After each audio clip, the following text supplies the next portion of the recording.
Olá!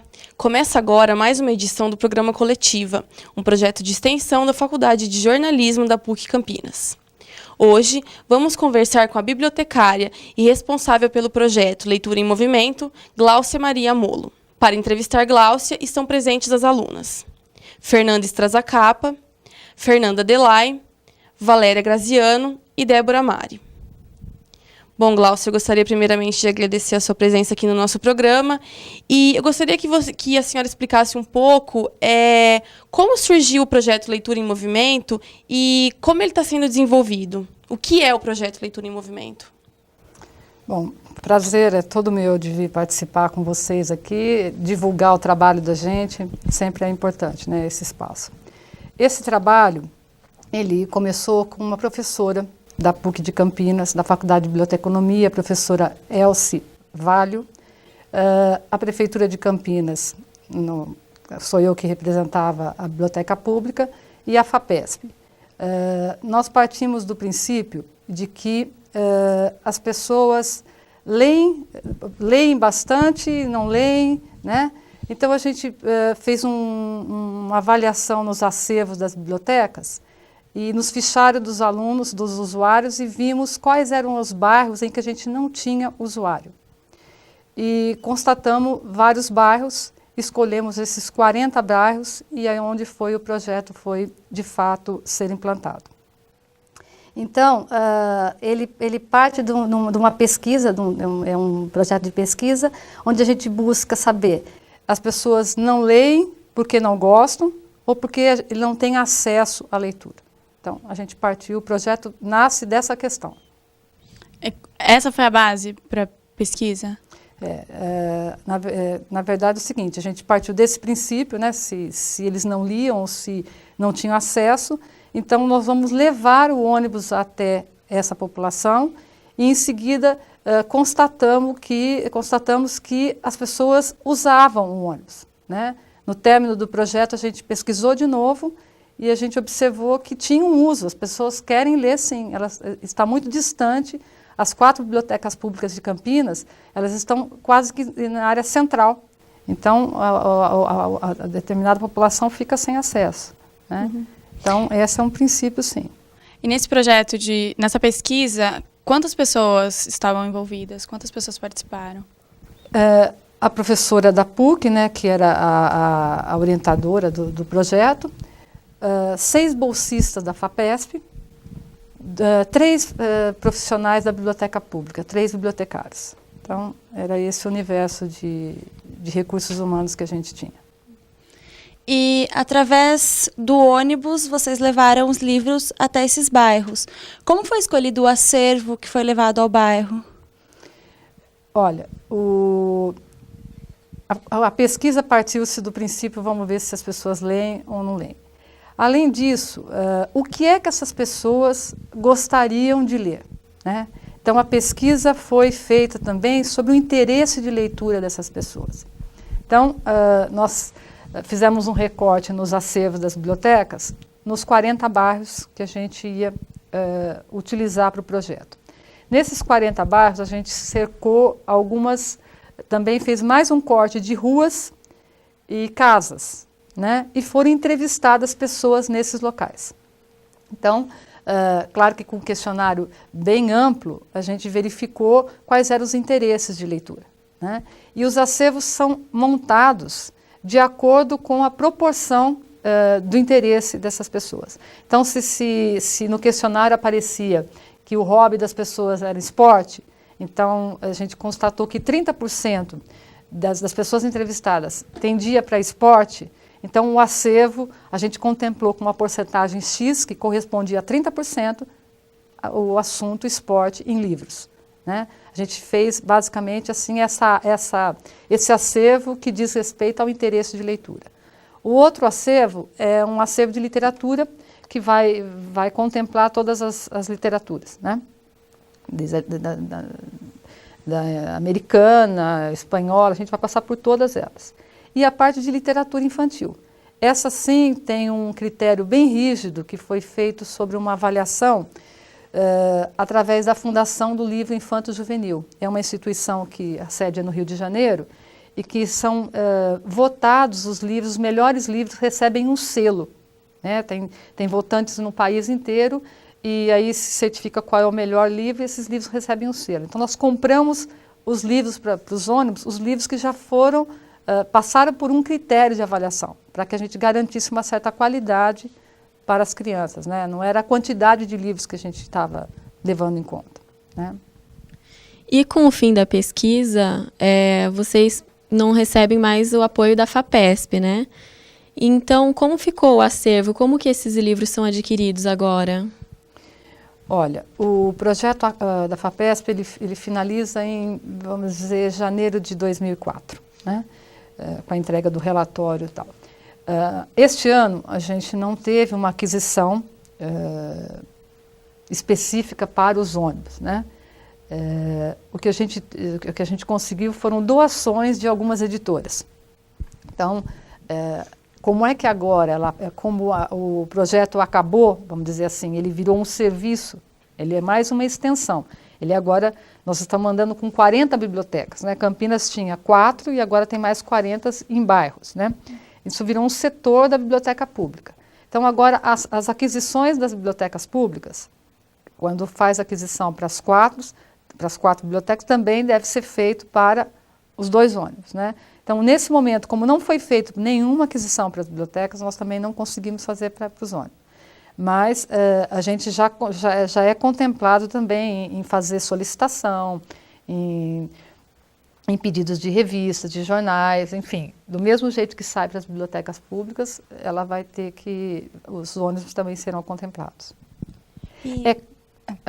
É claro que a dinâmica de um acervo de um ônibus, que são 2 ônibus que percorrem 20 bairros cada um, é diferente de uma biblioteca. Então, por exemplo, uma revista de artesanato, ela tem um rodízio muito grande, porque ela sai de um bairro, entra no outro, sai do outro, entra no outro, né? E às vezes numa biblioteca pública ela fica até guardada. Então a gente vai precisar, e eu acho que a sua pergunta é legal, o que a gente vai precisar é pensar em repor mais rapidamente esse acervo do que numa própria biblioteca, porque o manuseio disso é muito maior do que na biblioteca. E vocês aceitam doação? Trabalham com esse tipo, assim, das pessoas estarem doando os livros? Sim, as doações são encaminhadas para a biblioteca pública. A gente não recolhe a doação no ônibus, né? Porque o ônibus, ela visitou o ônibus e ele é todo certinho, as prateleiras já estão super cheias de livros, então não tem como carregar mais outros livros. Eles são doados para a biblioteca pública, lá é feito o processamento técnico, né? Coloca-se bolso, tal, aí vem para os ônibus, mas a gente aceita, sim. Tá. E a senhora acha que existe política de incentivo para a leitura? E se o ônibus é um incentivo? Olha, nesse país aqui, existe várias, já houve várias, né, políticas públicas, né? Eu faço parte, por exemplo, de um programa nacional de leitura que chama ProLer, que existe em todos os estados do Brasil. Mas são situações ainda que pequenas, né? A gente não dá conta de ver isso, né? Ver a escola, o professor, são várias situações ainda que a gente sabe que a gente está engatinhando nesse sentido, né? O livro caro, poucas livrarias, poucas bibliotecas públicas, enfim, é um contexto que toda essa coisa junto vai piorando a situação, né? Agora, o ônibus, a intenção dele, como eu respondi, era de dar acesso a uma população que a gente não tinha certeza se aquilo era de interesse deles, né? É de interesse deles. Então, quando a gente diz a pessoa não gosta de ler, isso não é uma frase que também a gente não pode generalizar, mas dizer que não gosta não está certo, né? Porque a gente foi e eu tenho amanhã, são 2 ônibus, o ônibus que eu trabalho, eu na verdade coordeno os 2, mas permaneço num que é onde eu trabalho mesmo. Esse ônibus amanhã ele faz 1 ano de funcionamento. Eu tenho 2.500 inscritos, né? São usuários que fizeram a carteirinha, e já emprestei, eu não contei ainda este mês, porque eu não fechei ainda o balanço. Eu emprestei 12.700 livros. é num trabalho onde, de boca a boca, né? Então, as pessoas não leem, né? É um programa de incentivo à leitura, eu não diria assim, não tenho tanta pretensão em ser, né? Mas estou levando, né, o material escrito, né, para que essas pessoas possam ter acesso, né? Bom, falando agora sobre essa questão do não ler, as pessoas dizem que os brasileiros não têm esse hábito da leitura. E até que ponto isso é verdade? E o que a pesquisa concluiu sobre esse aspecto? Porque, ao que parece, a questão não é tanto do não ler, mas é a questão do não ter acesso aos livros. Qual foi a conclusão que a pesquisa chegou? Olha, acho que eu até misturei um pouco as respostas aí, né? É o seguinte, a pesquisa, então ela foi lá, pesquisou o interesse da leitura e depois ela voltou no final para ver, eles utilizaram os livros, para que serviu isso para as pessoas, né? E o projeto terminaria com a seguinte questão: se aquilo vingou, se existe leitor nesse bairro, a gente sairia com um ônibus e a prefeitura, em contrapartida, montaria uma biblioteca no bairro, né? Para que essas pessoas mesmo tomassem conta desse local. A gente não conseguiu chegar nessa estrutura de sair e deixar montada uma biblioteca, né? Então, a gente continua com o ônibus e eu acho que, quando eu falo que a gente está engatinhando, eu acho que a gente precisa de mais uns 3 anos nessa prática de estar visitando o ônibus e tal. Porque a pesquisa, ela observou que a gente tem leitores, né? E que essas pessoas, eles vão lá não é para fazer uma tarefa de escola. As pessoas que entram lá vêm buscar um tipo de leitura. E se não tem um interesse de leitura, vem buscar uma indicação, né, para que possa ler. E a gente esperava que o ônibus cumprisse com esse fim, de ser de dar acesso a essa população. E ele começou a se expandir de função, né? Ele vai adquirindo várias funções assim, sociais mesmo, de entretenimento, o ônibus vira como ponto de encontro da população, então, de aproximação entre pai e filho, porque começa a abrir um espaço de leitura dentro da casa. Então, você vai observando que o projeto em si dizia, já bastaria se o que a gente constatou que continua levando o livro lá que tem usuário, né? E a prática vem nos mostrando que a gente consegue tantas outras coisas, né? Tantos outros objetivos com o projeto do Leitura em Movimento. E, na sua opinião, como transformar a leitura em algo prazeroso e, consequentemente, num hábito? Olha, eu vou falar uma coisa que vai ser assim, até um pouco chocante, né? Eu não acho que ler é uma coisa assim de muito prazer, né? Nem só prazer, né? Às vezes a gente lê coisas que não são tão prazerosas assim, né? E também não sou daquelas pessoas que imaginam que ler é uma coisa assim que você viaja, que é a melhor coisa do mundo, que você vai virar uma outra pessoa depois que você leu, né? Eu acho que a leitura, assim, ela tem uma função na vida da gente, né? E que se ela não ocupar esse espaço na vida da gente, não tem sentido. O prazer não vem, o entretenimento não vem, a necessidade não vem, porque ela precisa haver um espaço na nossa vida para isso, né? Um exemplo disso, por exemplo, eu imagino que é o computador hoje. As pessoas falam mal do que as pessoas escrevem mal, enfim, mas escreve. A escrita voltou a ter uma função na vida das pessoas que não tinha mais, né? A gente acabava escrevendo, até comentei com ela, para que a gente usava a escrita? Para deixar recado para alguém em casa, porque carta a gente já estava difícil, as coisas foram evoluindo que a gente não tem, mas a gente prefere ligar, não é? Então a escrita foi perdendo, a não ser quando você está numa necessidade, numa universidade, numa escola, enfim. Mas no seu dia a dia, ela vai perdendo, né? Então o computador agora traz de novo a necessidade de você usar a escrita. E a leitura é a mesma coisa, né? Para que a gente lê? Né? Tem certas pessoas que leem para ler o título do ônibus.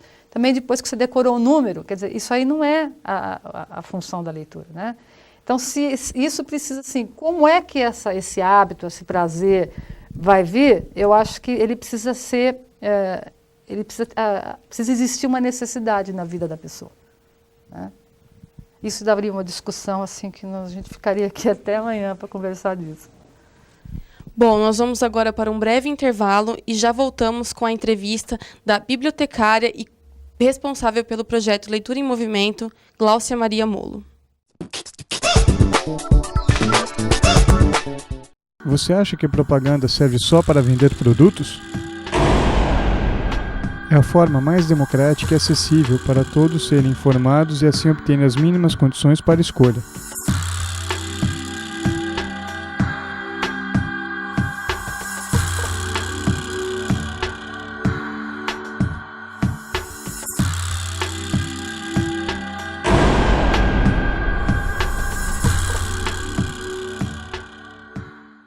Eu uso, né? Sempre quando eu posso.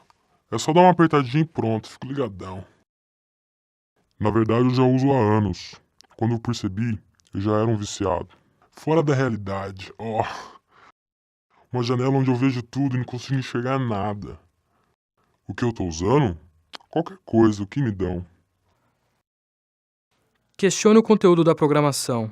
A televisão é a sua janela para o mundo. Exige a qualidade.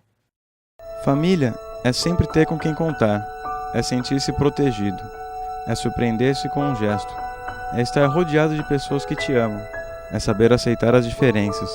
É poder compartilhar alegrias e tristezas, momentos bons e ruins. E principalmente, nunca estar só. Adotar é tornar seu filho a quem a natureza assim não o fez. Sangue não significa amor. Adote uma criança. Forme uma família.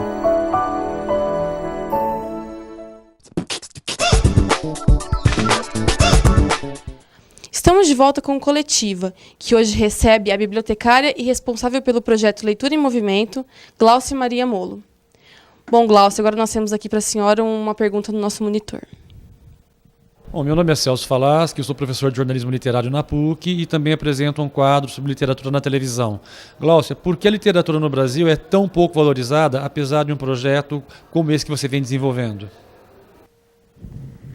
Bom, tão desvalorizada, eu não entendo tanto assim, né? Eu acho que aí tem o preço do livro, é muito caro, como eu já falei, bibliotecas, faltam bibliotecas nesse país, o número de livrarias é muito inferior do que deveria ter, a prática, né, da própria a cultura, né, nossa de visita a bibliotecas, a livrarias também é muito precária. Agora, eu imagino que a própria escola, né, o incentivo da literatura, da leitura na escola, também é precário, porque vem grudado com um ranço de cobrança do que você lê um livro, o que é que você tem que fazer. Então, são várias situações em que aquilo vira a própria competição com televisão, com computador, enfim, são várias coisas que acabam, né, como o senhor falou mesmo aí, desvalorizando, né?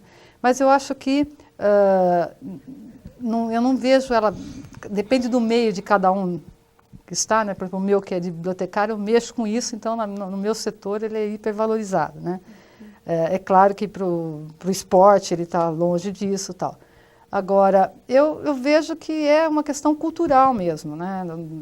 Do nosso país. Você vê em outros países aí, a situação é bem diferente disso, né? Eu lembro que uma vez eu fui para Londres e para entrar numa biblioteca para copiar uma receita, eu fiquei 1h30 numa fila para fora para copiar. A biblioteca cheia, grande, as pessoas pesquisando, lendo, copiando receita, vendo emprego em jornal. Hoje eu passei 8 anos como coordenadora da biblioteca pública, eu fechei 2 meses para a reforma, no fim eu precisei fechar por 5 meses, e nenhuma pessoa bateu na porta e reclamou porque estava fechada.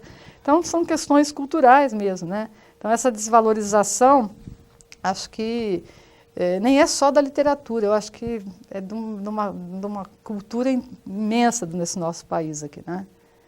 Mas eu acredito que essa formiguinha nossa aí, e tantas outras que acontecem nesse país aqui, eu acho que tenta, de certa forma, contrabalançar e mostrar para essas pessoas que existe coisa assim, interessante dentro dos livros, né?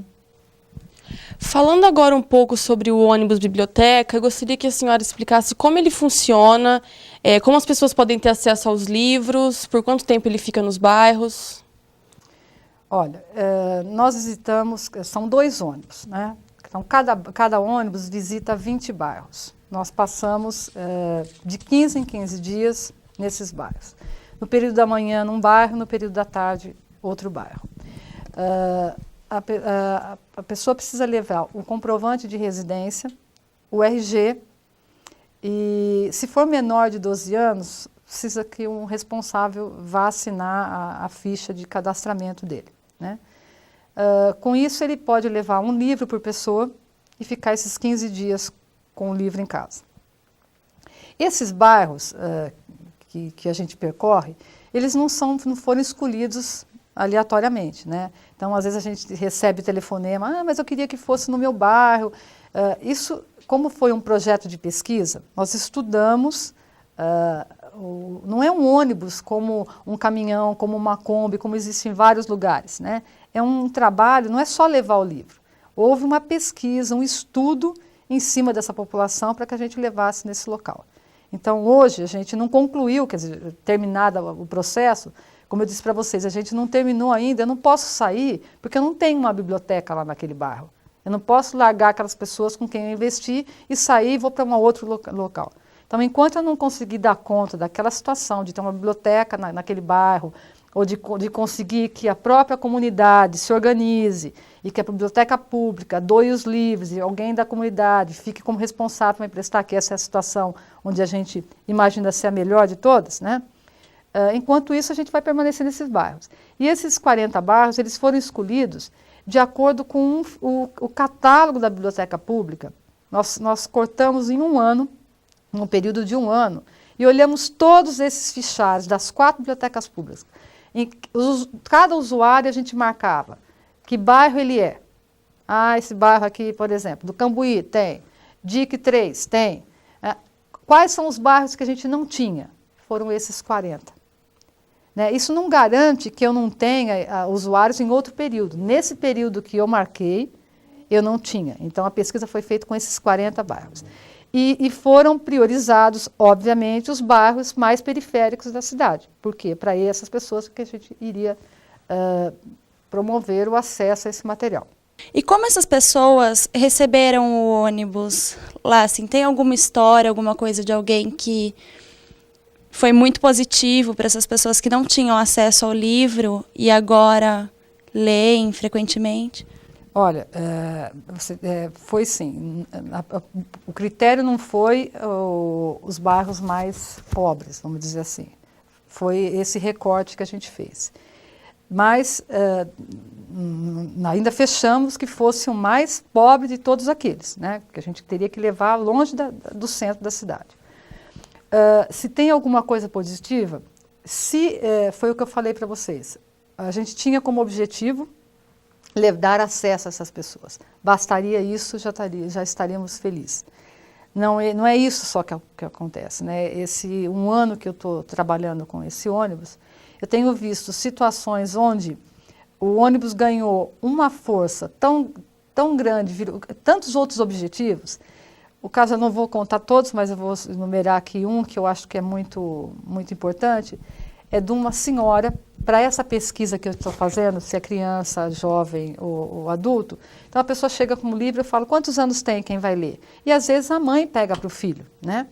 E era uma senhora, né? Eu falei assim, era um livro, esses livros que tem uma frase só, cada página tem uma frase só. Aí eu falei assim, quantos anos tem a pessoa que vai ler? A pessoa colocar 3, 5, 4, né? Ela disse 63. Aí ela falou assim, mas é para o meu marido. Eu falei assim, não, ótimo, né? Eu adoro literatura infantil. Eu falei assim, eu acho bacanérrimo isso aí. E pus lá, adulto, né? Ela falou assim, sabe o que é, Glaucia? O meu marido, ele aprendeu a ler e a escrever. Só que eu não aguento mais inventar a frase. Eu tenho que inventar, escrever num papel para ele ler, para ele não esquecer. Porque ele não pode esquecer como lê e como escreve. Só que eu não tenho mais frase para inventar. Agora eu pego aqui, ele lê e copia. Então veja a função que o ônibus ganhou, né? E nós vamos auxiliá-lo na alfabetização dessa pessoa. E quantos outros não têm coragem de dizer, né? Ele teve. E tantas outras pessoas que estão costurando, consertando, fazendo comida, flores, enfim. O ônibus fez com que elas melhorassem de vida também, né? E outros também ganhando espaço na sua leitura, né? Eu contei também um caso para ela de uma garota que veio ler Memórias Póstumas. Ela pegou umas 3 vezes esse livro e não conseguia ler de jeito nenhum, né? E olha, eu vou entregar, eu peguei e dei uma outra edição, que ela estava com uma letra muito pequena, peguei e dei uma edição maior, falei assim, olha, esse aqui você vai ler, que esse livro é muito bacana, esse Machado de Assis é ótimo, não sei o quê, não sei o que lá. Aí ela voltou e falou, não dá não gostei desse livro, todo mundo fala, minha professora fala, meus amigos falam, mas eu não estou gostando desse livro aqui. Eu falei, mas escuta, você entendeu que ele está morto? E que ele está contando uma história? Não. Eu falei assim, então você não está entendendo nada, vamos começar. E eu peguei e li o começo com ela, né? Aí sim, ela engrenou no livro. E eu já peguei, já presenciei ela dizendo para alguns, olha, ele está morto, então ele está escrevendo assim. Então, você participar desse crescimento, né, da pessoa, eu acho assim, é muito gratificante. Então, tem cenas assim, que eu ficaria aqui, eu às vezes anoto, eu não tenho muito tempo, mas eu anoto assim, as peculiaridades de cada bairro. São muitas, viu? E bem legais. Como a senhora disse, os livros de culinária, por exemplo, são muito procurados, né? Então, você acha que os livros, eles acabam cumprindo uma função na vida dessas pessoas? Foi o que eu falei, né, na resposta, se a leitura, como é que a gente cria o hábito, o prazer, o gosto, né?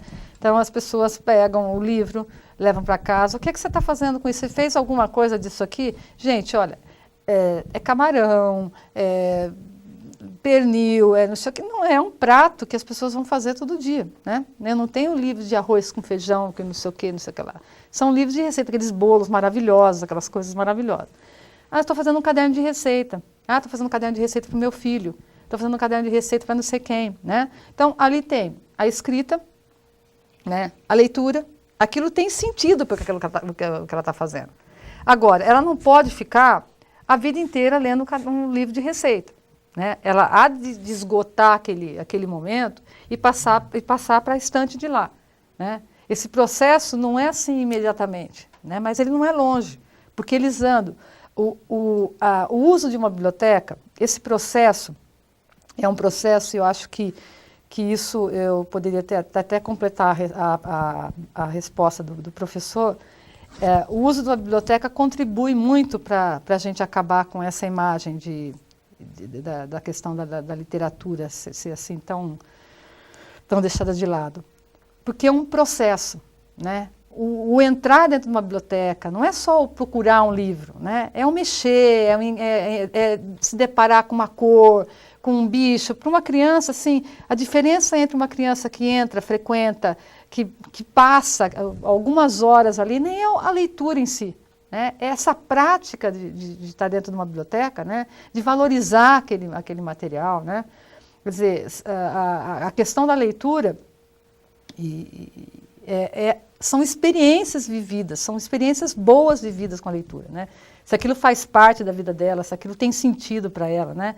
E uma pessoa que tem essa prática, né? Então, o uso da biblioteca é um processo muito, vamos dizer, lento, mas ele é importante em cada etapa, né? Não é só chegar lá, eu quero tal livro, né? Porque hoje, quando vocês mesmos, né, universitárias aí, né, vão para a biblioteca, se tivessem tido uma prática desde lá do infantil, seria diferente, né? Do encarar, como é que a gente encara uma biblioteca, né? Então, não tenha dúvida de que isso acontece mesmo. Bom, Glaucio, nosso programa está chegando ao fim. Eu gostaria de agradecer a sua presença aqui no Coletiva e abrir um espaço para suas considerações finais. Bom, eu que agradeço a oportunidade de vir aqui fazer uma propaganda e falar um pouquinho desse projeto. E eu gostaria de convidar todo mundo que quiser conhecer. O ônibus fica no estacionamento da Estação Cultura e quando ele não está nos 40 bairros, ele fica estacionado lá. Então está aí o convite para quem quiser conhecê-lo e fazer uma visita. Obrigada. E esperamos você para um próximo Coletiva, um projeto de extensão da Faculdade de Jornalismo da PUC Campinas. Até logo!